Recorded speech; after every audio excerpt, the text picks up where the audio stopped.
Okay guys, so meron tayo dito ng G1010. Power on na rin, how to reset. So dinala ko siya, may something siyang problem. Yan, so blinking siya, 7 times yan. Ulitin natin na. Ayan. 1, 2, 3, 4, 5, 6, 7 lights yan. Tapos standby na siya. Okay, pag 7 lights po blinking means reset. So power natin to 5 beses. 1, 2, 3, 4, 5. Bitaw. Okay. Namanda na siya. Reset yan.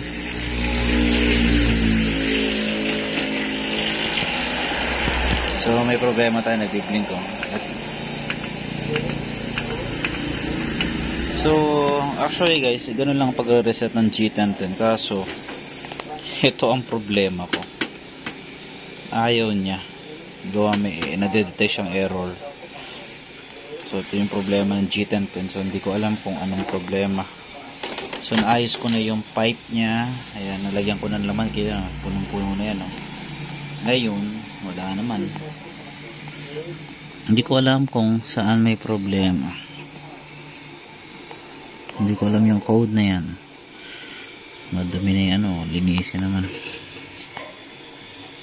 Okay, may ipis. Yan. Oh, mayroong invaders. Baka kasi nako, okay. Pero problema ko dun yung sensor. Baka yung sensor kasi sira na rin. So sa sensor, di ko lang kung baka sa sensor. Babaklasin natin ito. So schedule natin ito, pagpapatuloy natin. Nahilo siya. Dapat standby. Nag-blink naman. Sa sensor to. Wala makita sa YouTube eh. Wala nakaka-encounter nito. So titignan natin sa mga hardware. Tapos papalitan natin. Hanap tayo ng mga compatible parts nito. Okay guys, so continuous natin to at medyo ito binaklas ko na to yung ando sa may-ari. Sabi ko ano kaya nangyari dito? Ayan, nag-blinking siya. 5 times to, blinking. 1, 2, 3, 4, 5. O, diba? 5. Hindi ko alam kung anong diagnosing nito. I-check ko na nila sensor dun. Kasi good naman sensor dito. Baka pud na yung timing disc. Yun, yung timing disc na yun sa loob. Yun, yung timing disc doon sa loob. May ipis nga eh.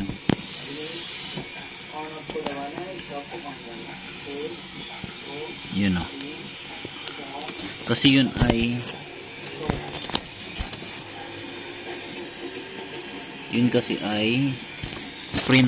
printing lang siya.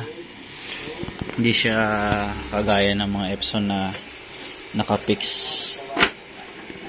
o yung siya, design na siya. Yung kasi pag na-fade out yung timing disc print niya, wala na. Fade out na siya. So guys, pagpatuloy natin sa sunod na part 2 nito video. Okay, good day. So ito yung continuous ng video natin. So standby lights na siya, papansinin nyo. Ito yun, G1010 na binidyo. So binaklas namin siya, chinek namin yung mga assembly kung mayroong error. So far kasi di ba nagbi-blinking siya. Ayan. So standby na siya, naka-service mode na ito. Mamaya i-test natin ulit. Okay. So sasabihin ko na yung 5 lights blinking niya after service mode ay pinalitan namin ng cartridge. So yung cartridge galing ng G2000. So G1010 ito. So baka lilinisin lang natin. Shutdown natin.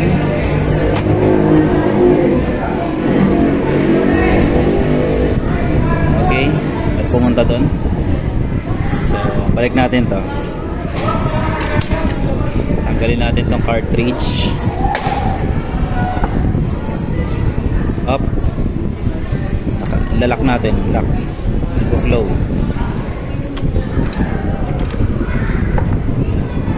So balik natin siya.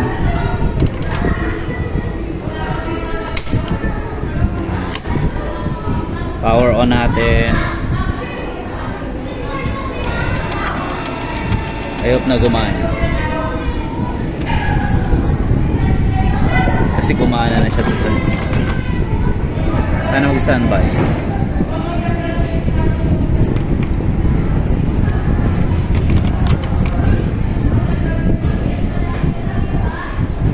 Yan. So standby light siya, may blinking siya. Ito, not recognizing cartridge. 1, 2, 3, 4, 5, 6, 7, 9, 10. Okay, so madali-dali na. Yan, may error siya nung nilagay ko yung cartridge. So, titignan natin. So, rolling naman siya. Tingnan natin na not recognizing yung ano.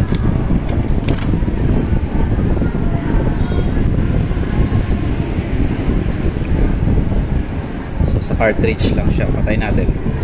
Nung una, reset siya. Nag-service mode siya.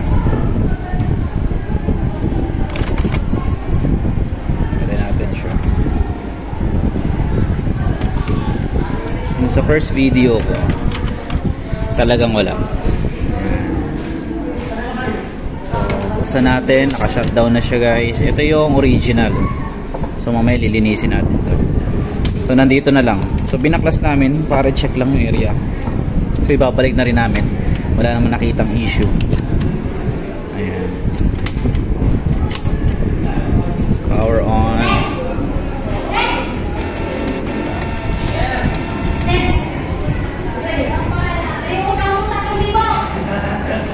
Alright.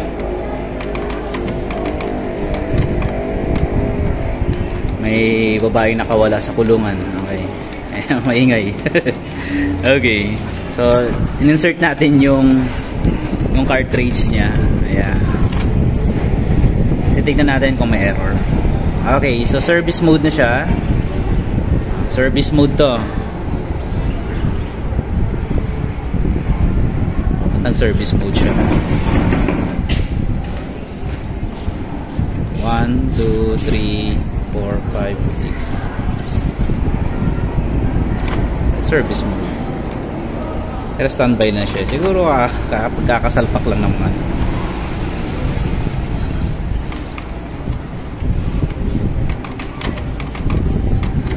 Kailangan sigurong i-reset. Okay, so service mode yan. Good. So kailangan talaga siyang i-reset to, di ba? So wala na siyang blinking kasi nung start, biblinking siya. So ang gagawin natin, re-reset natin siya. Lagay lang tayong papel. Okay, so start natin. Tatlong pindot do sa diagnose button. 1, 2, 3, and then click yung power. Titignan natin yung kung ilan na yung counter, yung page counter niya, kung na-reach na ba or hindi. So yung G20 gumagana pa pala yung cartridge. So kung cartridge lang problema do sa 5 blinkings na yun, so magagawa pa natin to ng paraan. So binaklas lang namin para makasigurado lang kami kung saan pa yung issue. Ito G1010, ito G2000. So kanina tinest natin itong cartridge. Yung cartridge na to tinest natin kanina. So nagbe-blinking siya. Tinest naman natin to cartridge, so nag-service mode, nag-reset and then service mode, tapos wala siyang light blinking. So means good yung ating cartridge. Ayan. So hintayin lang natin yung moment of truth. Ayan. Ganyan talaga. Ayan. Kakagat na yan. So may lilisin na natin yan. Ayan. Nagka-counting na yan.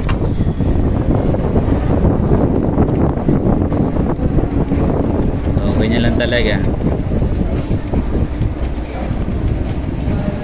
So pag mga ganun pala, cartridge lang siya. Malapit na. Kaka-counting lang ito. Actually cleaning din yun eh. Tapos titignan natin yung kanyang page counter value niya. So ito yung ginagawa namin is manual resetting by service mode. So meron tayong service tools naman na ginagamit kung gusto natin siya ngayon.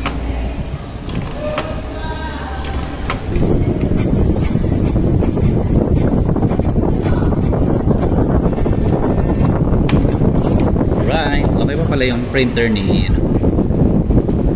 Naku, wala pa naman pala yun. 100 pages pa lang naman eh. Ayan. D. 100 pages pa lang naman. So, i-reset na rin natin. Dito natin siya i-reset. Paano po mag-reset manual? Total, nasa service mode tayo. Pipindutin natin siya ng 5. 1, 2, 3, 4, 5. Tapos, power button. Once. Reset na po yun. Okay, ganun ang kabilis. Reset na niya. Ganun. So, okay na po to. Dito na lang tayo magbe-base sa cartridge. Sa cartridge na dalawang ito. So, ibabalik natin siya. Tapos mamaya bibidyoan natin kung ano yung result niya. Ibabalik na po namin na ito. Ibabalik muna namin ito. And then, tignan natin yung result. Okay, so thank you.